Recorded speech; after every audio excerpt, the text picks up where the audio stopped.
gases, there's four variables that we can look at that are interdependent on one another. Okay, so the four variables that are interdependable on one another is pressure,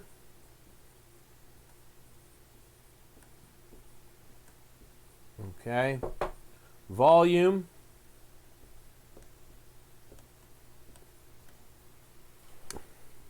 the number of moles, and temperature.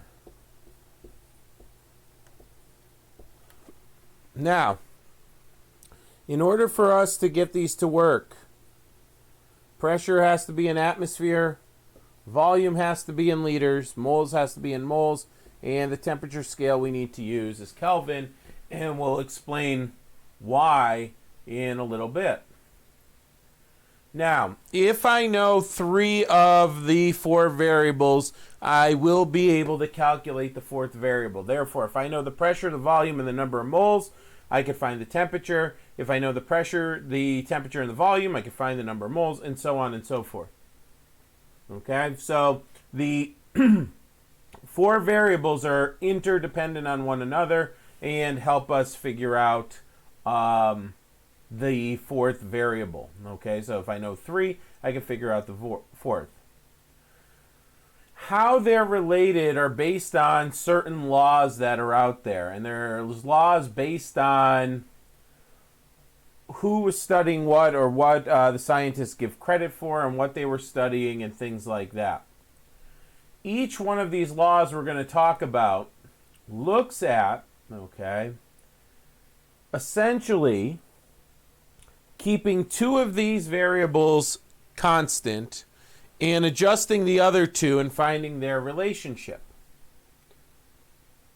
What this is going to deal with or lead to is something known as the ideal gas law. And what an ideal gas is, okay? An ideal gas is the following. If I take one of the variables and graph it against the other variable, okay, whether it's volume and temperature, keeping these two constant, whether it's temperature and pressure, keeping volume and the number of moles, what it is that if I graph two of the variables against each other, they will make a straight line.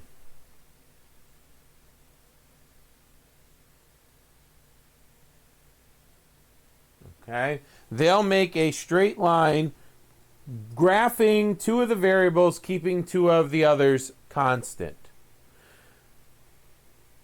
H2N2O2, my noble gases, they exhibit this ideal gas law at normal pressures and temperatures. The kick is that there is no such thing as a pure ideal gas. That if I graph pressure versus temperature, keeping moles and volume constant, okay, at every pressure and temperature, when I graph it, I'll get a straight line. At extreme temperatures and pressures up here and down this way, the line is no longer linear. So the ideal gas law and ideal gas values don't take into account that. Or you can look at it this way, at those extremes, I can't use this ideal gas law. However, under normal human temperatures and pressures that we are normally studying our gases on Earth and things like that, our gases do behave ideally, so there is some merit to these values. But in extreme cases, the ideal gas law is not going to apply across the board at every single step of those variables. So there's really no such thing as an ideal gas. So the first law we're going to look at that uses these is Boyle's law. Okay, and again, you can follow in the slides however you want to. And Boyle's law essentially is studying pressure and volume, keeping the number of moles and the temperature constant. Now, it's pressure in atmospheres, it's volume in liters. That's going to be important. Okay? That in order to use these formulas, I need my volume to be in liters, my pressure to be in atmosphere. So if they give me millimeters of mercury or torr or kilopascals, or they give me milliliters or centiliters or gallons, I've got to convert it. Okay? So in Boyle's law, here's what Boyle found. That if I keep the moles and temperature constant, the pressure is indirectly related to the volume. Okay? Now, mathematically, the way we present that is P alpha 1 over V. This means proportional to. So it's not proportional to the volume, it's 1 over the volume. So we say that this is indirectly proportional, which means as one goes up, okay, the other goes down.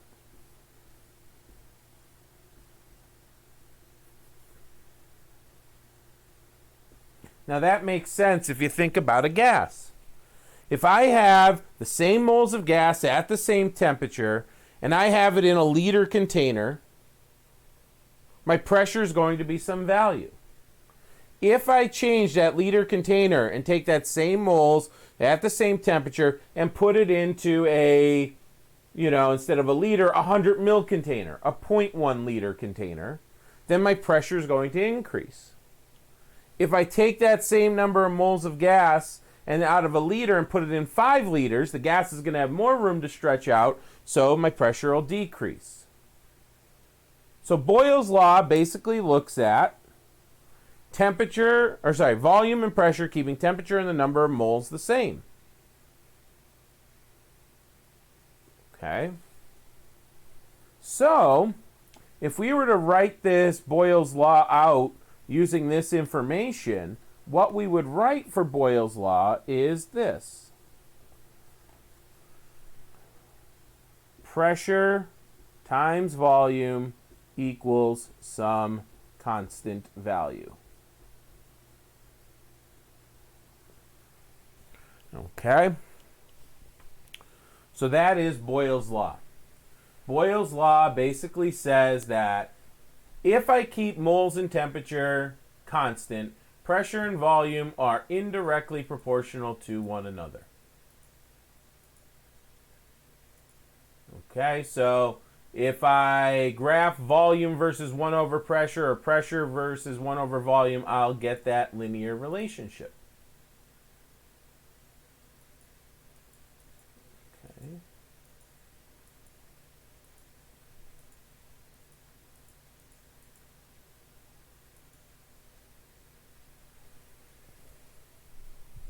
Questions on that?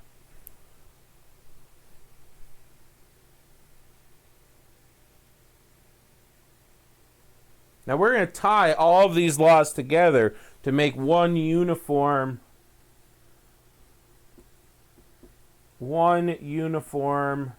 formula. Okay. The next law is known as Charles's law. Charles's law. And Charles essentially looked at volume and temperature. He looked at these two. He looked at volume and absolute temperature, Kelvin, absolute temperature, keeping pressure and the number of moles the same. And he said the following. Volume is directly proportional to temperature. Meaning, as volume goes up, so does temperature. And as the volume decreases, so does the temperature. So if I increase my temperature, keeping these constant over here, I'm going to get a greater volume of gas. Now just think about that. Okay? That if I get a greater volume of gas while I'm heating something, well, of course you do. Gas molecules are going to move more, and if they're going to move more, they're going to expand more. And if they're going to expand more, they're going to take up a greater volume. So as temperature increases, volume also increases. And as volume decreases, temperature decreases. Okay? So I need to keep those as a constant. So the way we write that is volume over temperature equals a constant. And again, if you want to think of the constant value for right now as being 1, if my pressure is 3, then my volume has to be 1/3. 3 times 1/3 is 1. If I increase my pressure to 6, my volume's going to decrease to 1/6, okay, to remain that constant. Here, if my constant is 1 and my volume's 3, then my temperature has to be 3. Okay, so 3 divided by 3 is 1. If I increase my volume to 6, my temperature has to increase to 6 so that it equals the same value. So Charles' law basically says as volume increases, temperature also increases, keeping the moles and pressure the same. Okay. So that's 2 of our laws. Our third law is known as Avogadro's law. Okay, and Avogadro's law is the one that makes the most sense to me. All right. Out of all of them out there, even just thinking about it, all right, Avogadro's law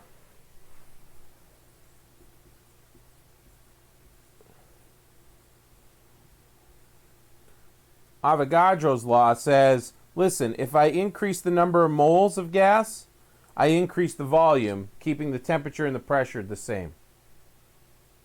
More moles I have, the greater volume I have. Well, no kidding. If I'm going to put more moles of gas into a container, I'm going to have a greater volume of the gas. If I increase the number of moles of something, of course I'm going to have a greater volume. Okay? No matter, the size of the container, I'm going to stretch out, but more moles equals more volume. I'm not changing the temperature. I'm not changing the pressure. So I'm going to have, if I'm not changing the pressure, that means as I increase the number of moles, my volume has to keep expanding. Okay? All right, so volume is directly related to the number of moles. So if I increase the number of moles, I'm going to increase my volume. And as I decrease the number of moles, I'm going to decrease my volume. So we write this one over here as V over N equals some constant.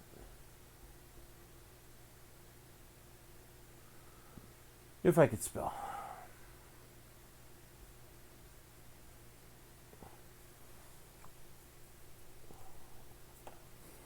Okay. So again, these laws are looking at keeping 2 of the variables constant and the other 2 changing them to see what happens. And then there's a 4th law. And it depends on the book you pick up. Everyone talks about Boyles and Charles, then some talk about Avogadro, and then some talk about Gay-Lussac.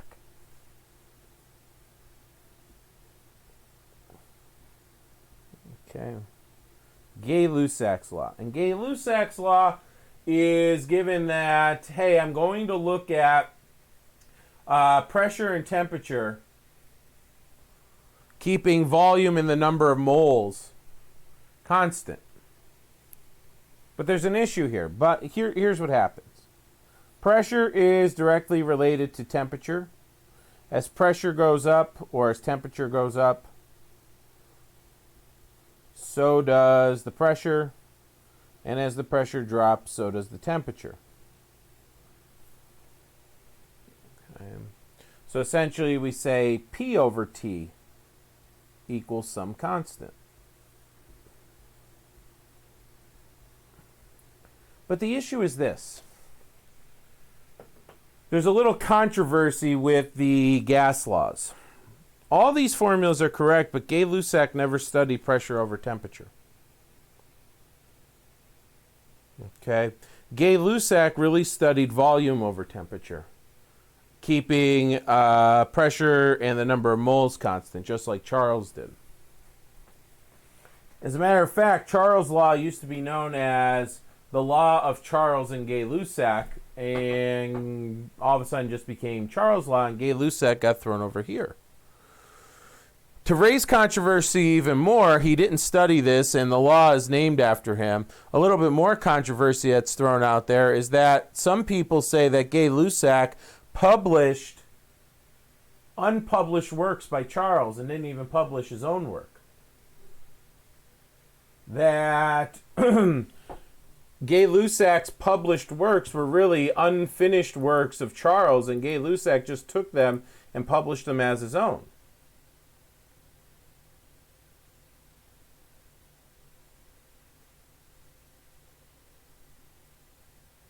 Exactly, drama in the workplace. So not only did Gay-Lussac not even... So the theory is this. Charles was published in the late 1700s. Gay-Lussac early 1800s, and Gay-Lussac's early 1800s publications were Charles's work from the late 1700s. So a lot of books have crossed out Gay-Lussac and put the rightful person in it, which was a scientist by the name of Amintons. So Gay-Lussac's law is sometimes written as Amintons' law to discredit the use of false data. Amintons is the guy's name. Guillaume Amintons. And actually, Amintons predated Boyles, Charles, and everybody else. Amintons was the early 1700s, before even America was essentially, independent. Amintons is doing work, if we put it in the scope of history, 76 years before the Revolutionary War occurred here. Okay. So, we have these four laws. We have these four laws that essentially show, keeping two of the variables constant, how to solve for the other two. Now, what that leads to is a formula, an ideal gas law formula. Combining all of these, you end up with our first formula that we're going to need to use, and it's this. PV here equals N times T. Okay, our N's and T's are on denominators, so if I was doing the algebra, I'd bring them over here. And our constant is represented by the letter R.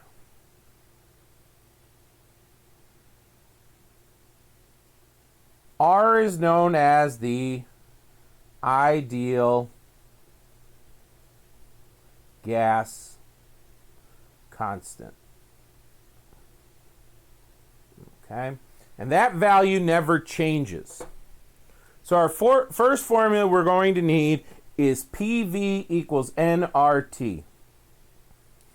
P has to be in atmospheres, volume has to be in liters, N has to be in moles, and T has to be in Kelvin. And we'll figure out what R is in a second. Okay.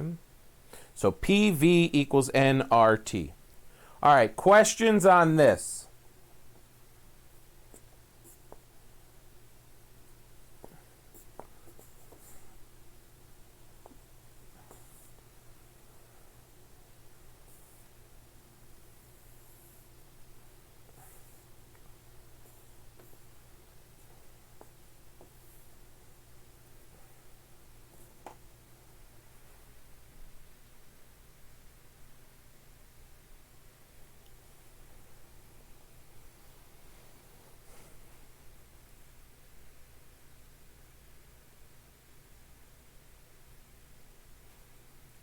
Okay, so what is R?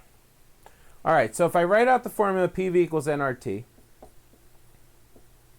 okay, and I want to solve this in terms of R, it's going to be R equals PV over NT. Okay. Now this formula is going to be your friend the rest of the chapter. All right. So being able to use this, manipulate it, solve for the different variables is going to be important. So let's figure out what R is going to be. Well, here's what they found out. Okay. By doing studies, they found out 1 mole of an ideal gas, okay, at STP, not Stone Temple Pilots, but standard temperature and pressure. Okay, so this stands for standard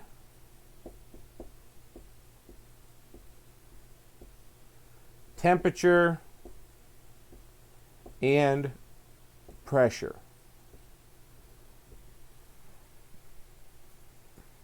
Standard temperature and pressure is the following: 273.15 Kelvin.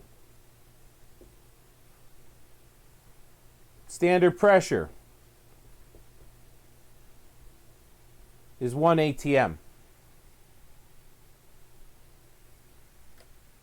So by studying a mole of a gas at STP, at 273 and 1 atmosphere of pressure, they found it occupies 22.4 liters. Standardized tests love this question. How much does a mole of gas occupy at standard temperature and pressure?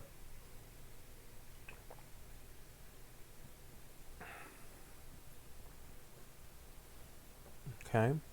Well, if I plug all those values in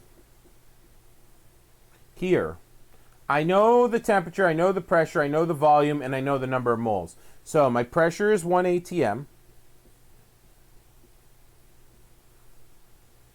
My volume is 22.4 liters, and that's any ideal gas. O2, 1 mole of O2 at this temperature and pressure, 1 mole of N2, 1 mole of neon, 1 mole of argon will occupy 22.4 liters.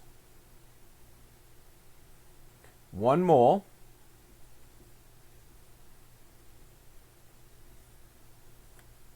(273.15 Kelvin).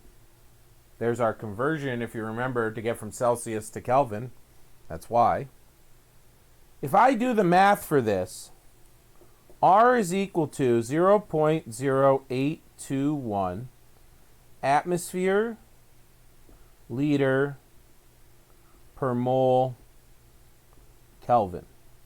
And this is why my pressure has to be in atmospheres, my volume has to be in liters, my moles are moles, and my temperature is Kelvin. This is my ideal gas constant value. That will never change. These values may change, but this value will never change. Which means that if I know R, and let's say I know the volume, the pressure, and the temperature, I could solve for the number of moles.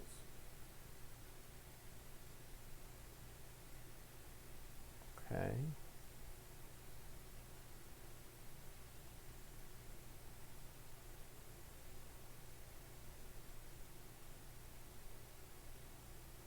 So this is R. This will always be R. R will never change. But what you have to make sure is when you're doing this problem using PV equals nRT is that you make sure you're in atmospheres, liters, moles, and Kelvin, because that's what my constant is in.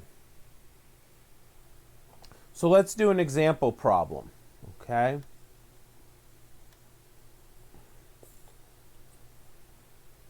All right.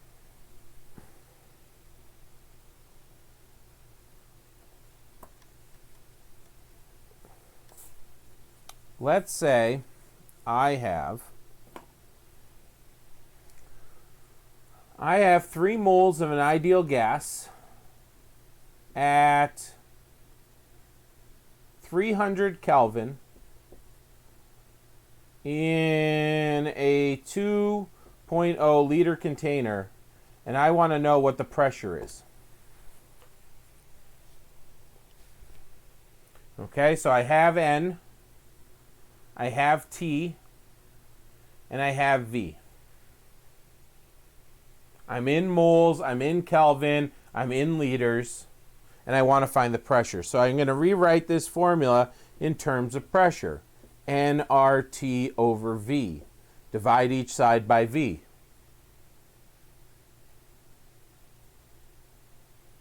Okay. Now, once I do that and I'm in my correct, units, then it's a plug and chug, guys. Usually the second exam is the hardest, and the third exam is the one that everybody does all right on because it's really two formulas, and as long as you're in your right units, you just plug the numbers in.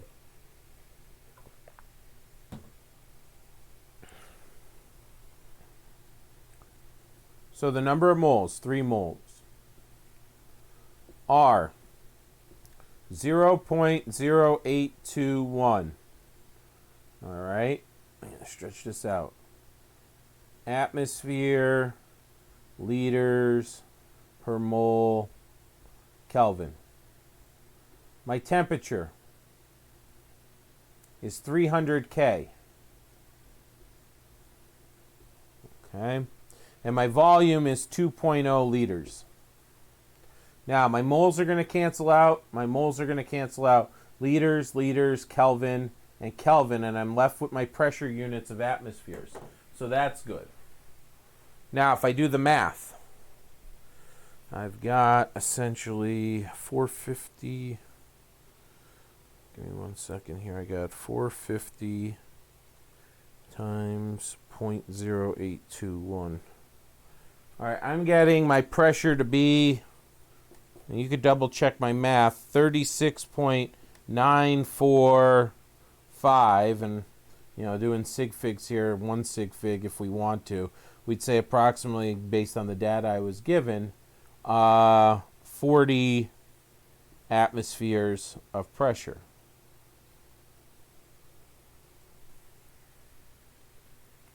Okay. Questions on that? So as long as you're in your right units, it's essentially a plug and chug. But you have to get into your right units.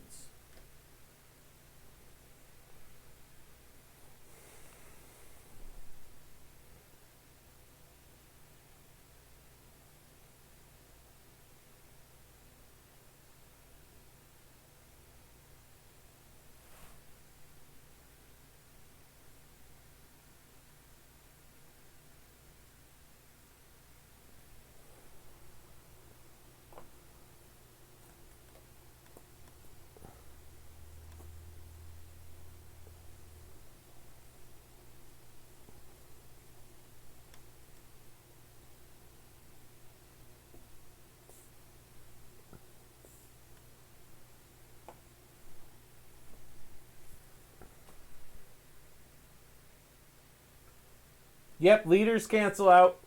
The liters cancel out because we have, so if I rewrite this out without even numbers and just say P equals nRT over V. N is moles, so I'm going to have P equals moles times atmosphere, liters per mole, Kelvin. Here's my temperature in Kelvin. And then the volume, this is supposed to be a V. Volume is in liters. The moles cancel out. These cancel out. And then the liters cancel out like that.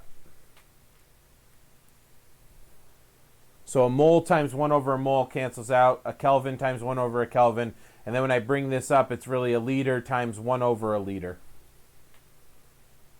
So they cancel out.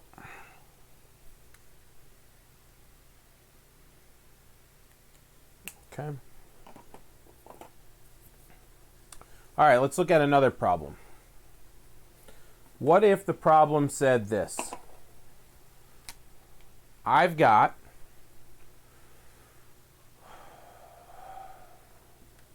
56 grams of N2.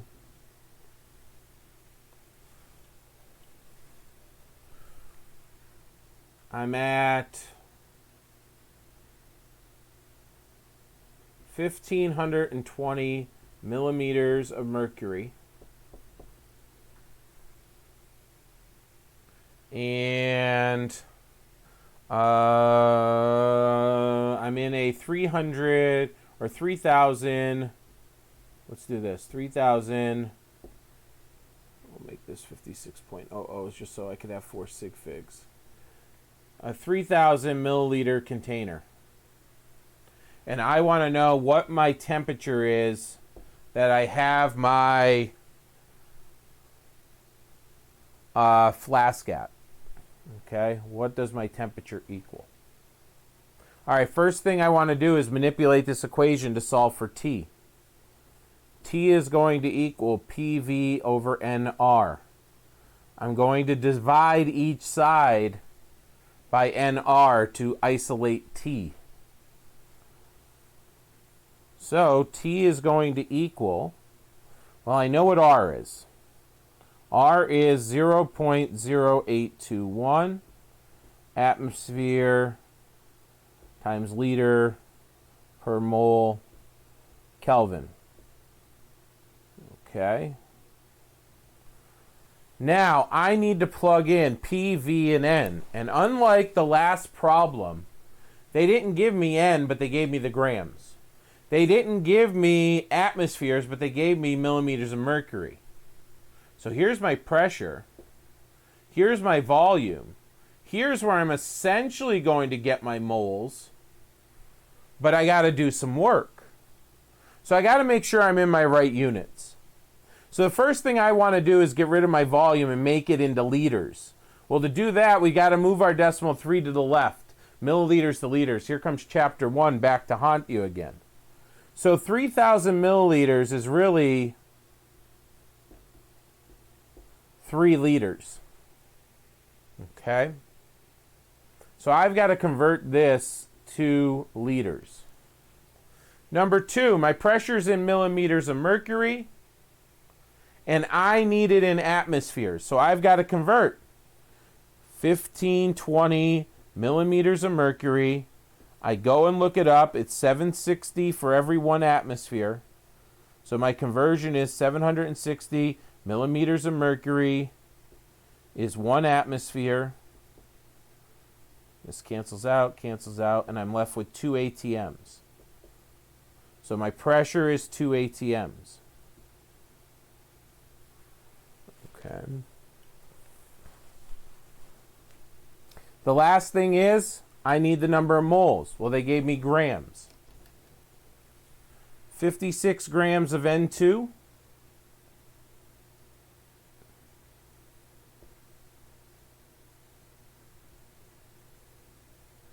One mole of N2. Now I look up N on the periodic table, it's 14. So 1 mole of N2 would be 28 grams of N2. Because 1 nitrogen is 14. 28 divided by 6 ends up being 2 moles. So I plug 2 moles in there. Okay. And what I'm left with is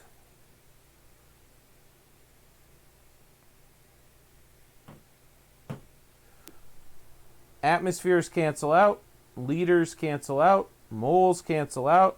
I'm left in my temperature of Kelvin, and I get 36.54. Now, they ask for it in Celsius or degrees Fahrenheit, then you're going to have to take it an extra step. Make a better K here. Okay. Questions on this?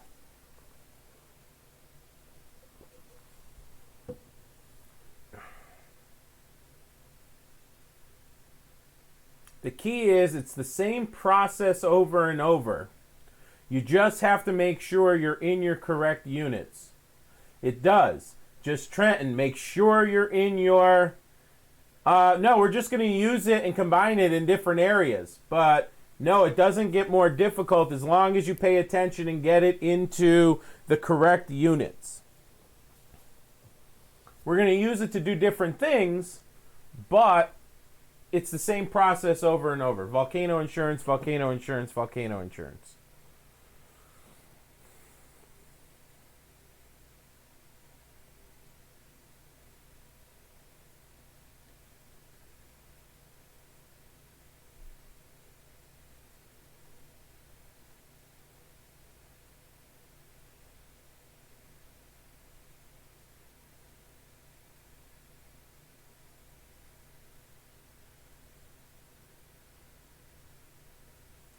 All right, anybody lost before I move on here?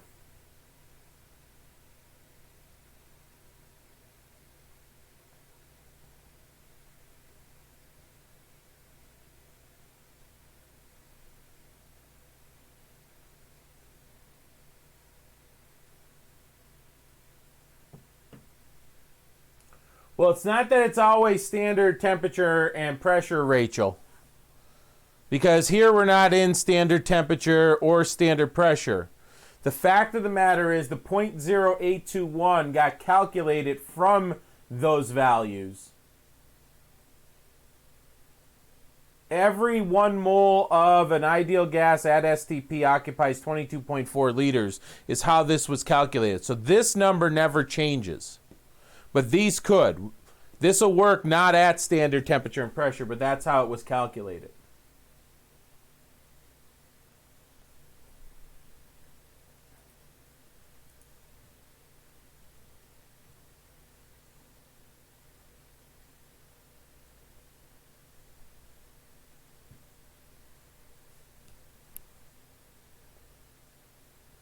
So the 0.0821 is always there, no matter what the temperature and pressure is. It's just that at that standard temperature and pressure, a mole occupies 22.4 liters. So that's how they discovered or calculated the R value. But R never changes. With those units, I should say. There's different R's out there with different units, but with these units, it's always 0.0821. Atmosphere liters per mole Kelvin. So, Trenton, to ask your question, does it get harder? No, but can we use it to do different things? Sure. What if I said to you this, okay?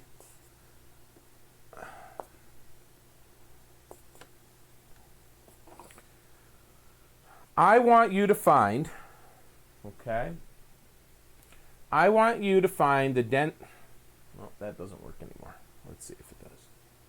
Oh, I'm dying. All right, put that one to the side. I want you to find the density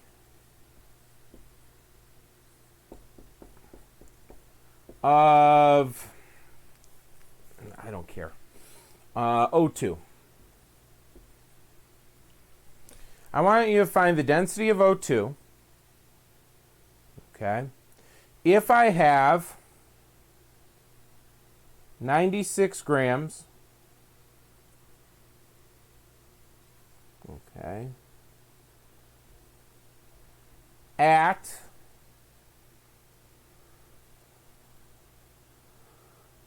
25 degrees centigrade and 1.5 ATMs of pressure.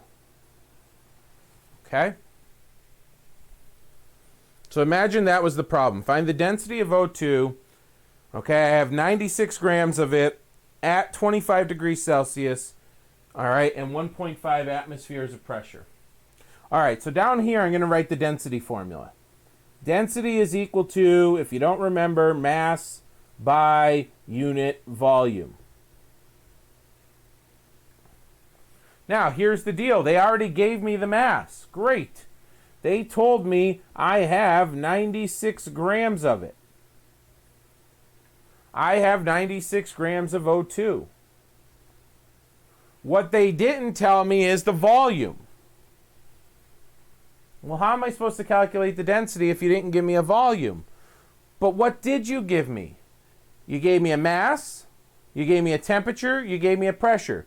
You gave me P, you gave me T, and you gave me a way to find N. Well, I can find V then. If you gave me P, T, and N, and I know R is a constant, then V equals nRT over P.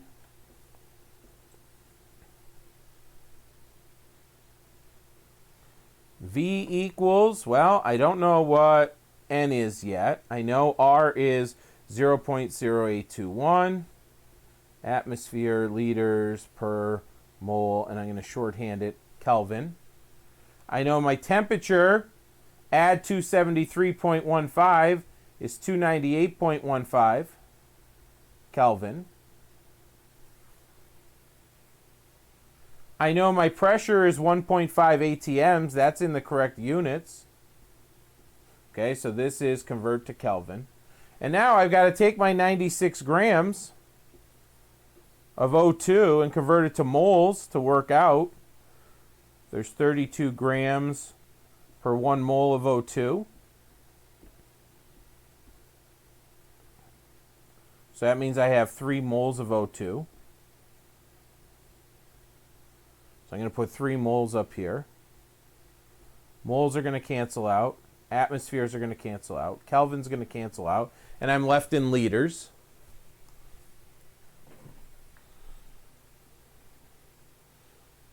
So let's see if we do our math right here.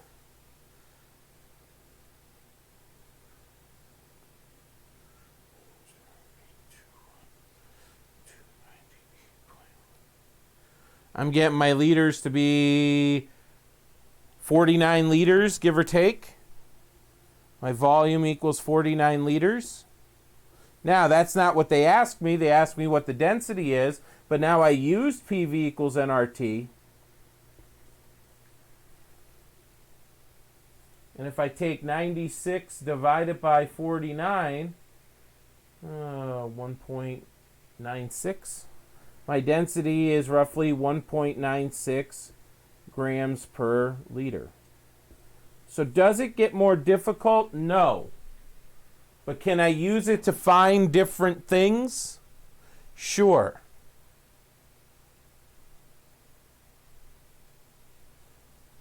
Okay. Make sense? Questions? How to find a density?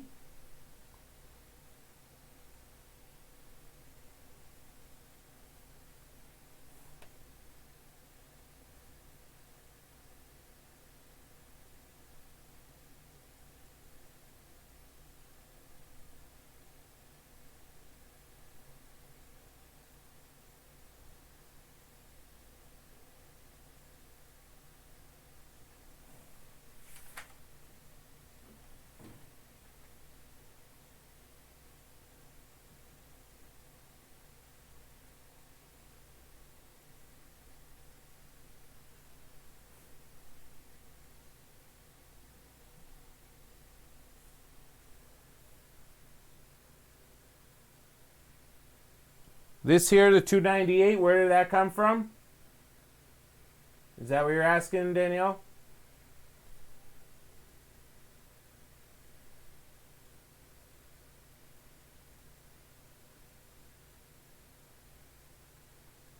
Yeah, 298.15. To go from 25 degrees Celsius to Kelvin, you add 273.15. Chapter 1.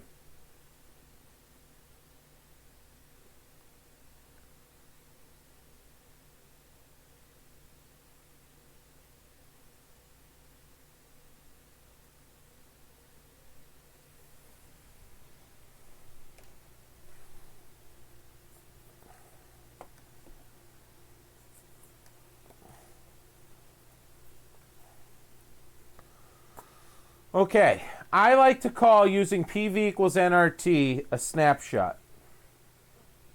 Okay, what is the gas doing at this point in time given this temperature and pressure? Okay. There's another way to use PV equals nRT, and it looks like the following.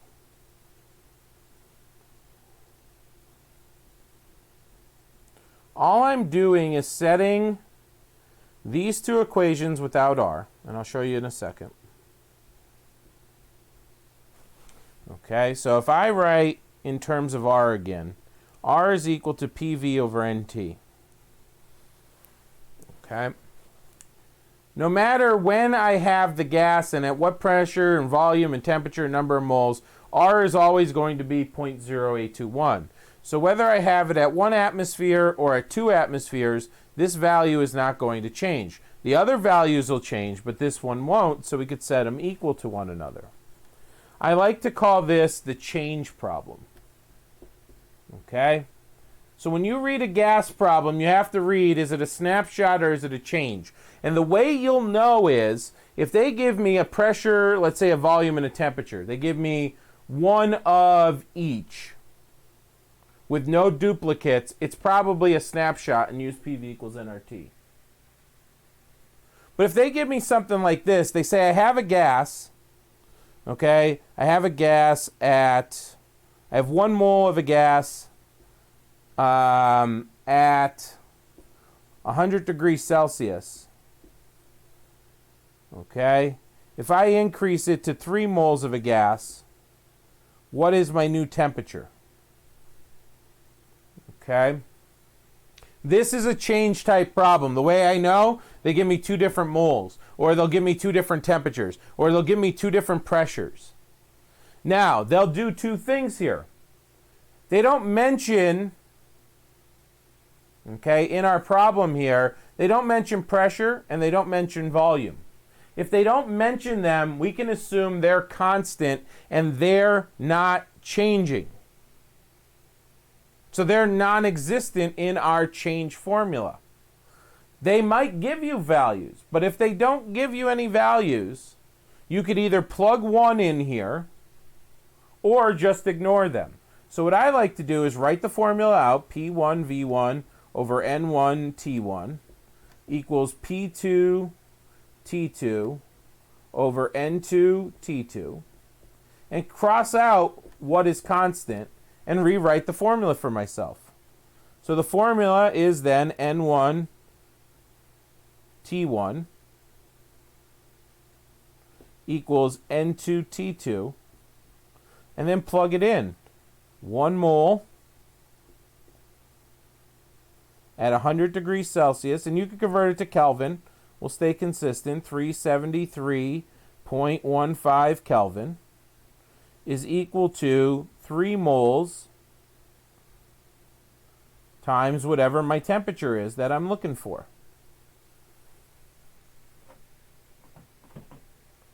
And we're going to get 373.15 divided by 3. And I'm going to get T2 equals 124 Kelvin. Now, the good thing about a change problem is you could actually check your answer to see if it makes sense. As the number of moles goes up, my temperature should go down. They're directly proportional to one another. Or indirectly proportional to one another, I should say. So my moles increase, my pressure decreases. How do I know they're indirectly proportional? Because they're together on the same side of the equation. Okay? Let's try another one. I have a gas at 1 atmosphere of pressure and 300 Kelvin, and I increase the temperature to 600 Kelvin. What is my new pressure? Okay, so I write out the formula, P1 V1 over N1 T1 equals P2 V2 over N2 T2. They give me a pressure, they give me a temperature, they don't mention the moles or volume, I'll cross those out and rewrite the formula for myself. P1 over T1 equals P2 over T2. 1 atmosphere over 300 Kelvin is equal to, I don't know P2, but I know it's 600 Kelvin. And then I do the math, cross multiply. 600, 300 P, and it ends up being that the pressure should be 2.0 atmospheres. And here's the thing, check your answer. As pressure goes up, should temperature go up? Yes. As temperature goes up, pressure is going to go up. Gay-Lussac or really Ammentas law. So, my temperature increased, therefore my pressure increased. So, at least the problem makes logical sense. Even if I do the math a little bit wrong, my answer makes sense. Now, if I got like 0.8 here, that answer doesn't make logical sense, so I know I did something wrong. Okay. And they could give you 3 things. They could say, okay, I have a 2-liter container, I have 1 atmosphere of pressure and 100 Kelvin, and I'm going to change it to a 3-liter container.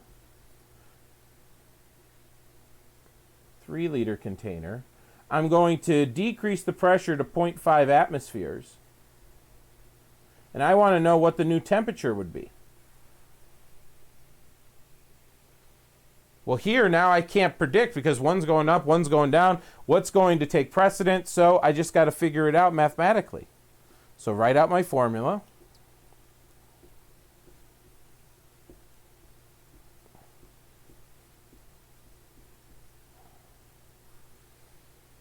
Plug in, so they don't mention moles.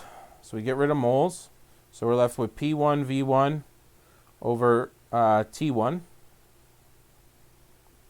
equals P2 V2 over T2.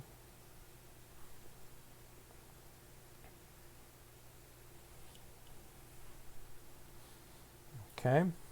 Plug in what you know. My first one is 1 atmosphere. My volume is 2 liters. And my temperature is 100 Kelvin.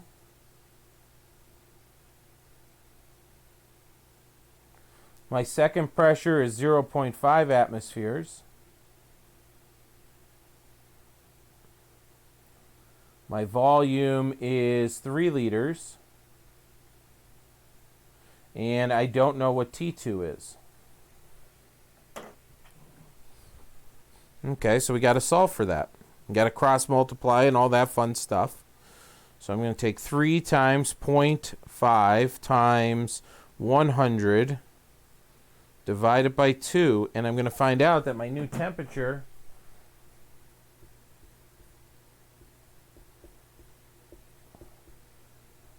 is 75 Kelvin. So I cross multiplied. I took this times that, and then divided by this up here to solve for T2. So if it's a change type problem, you're going to use this formula up here.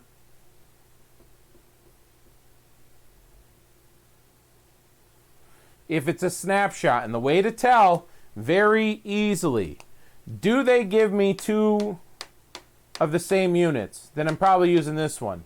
Do they only give me 1 of the units, like a pressure, a volume, and a temperature? Then I'm using this one here. Okay, questions on that?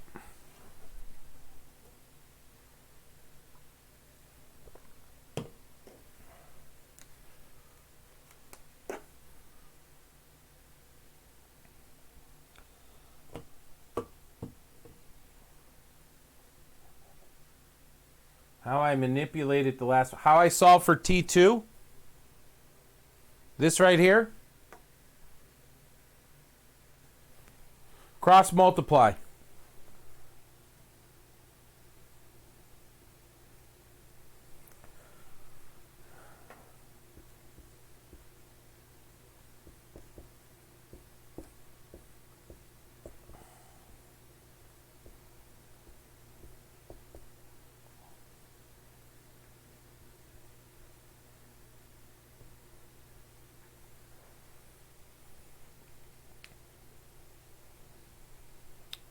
Point 0.5 times 3 times the 100 on one side, 1 times 2 times T2 on the other side.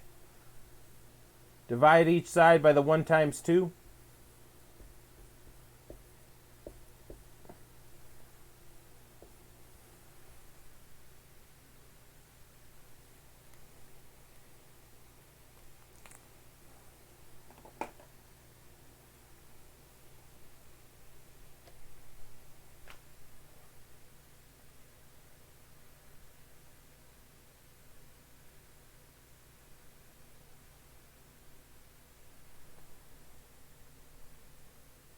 You got it. Other questions?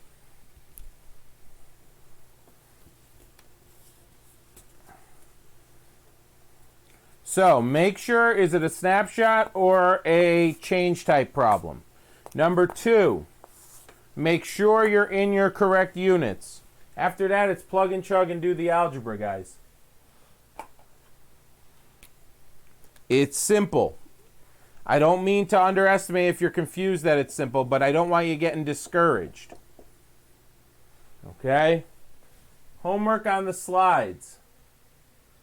29, 32, 35, 29, 32, 35. These are the slides.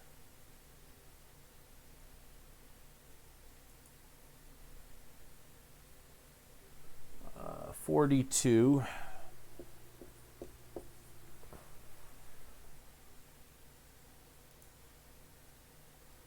44. 45.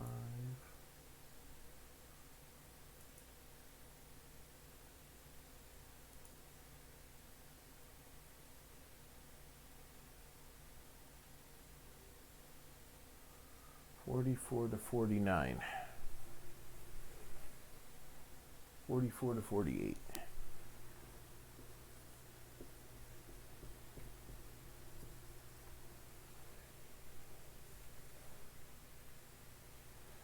Okay.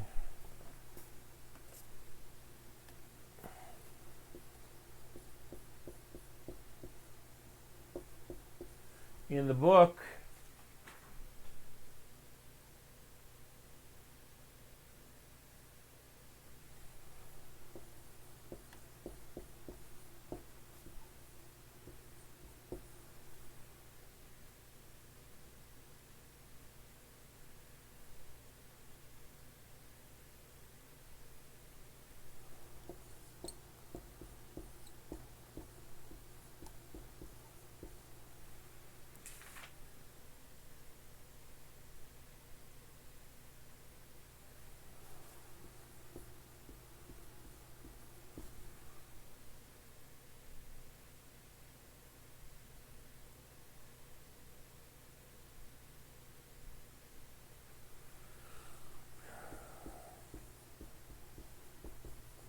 all right.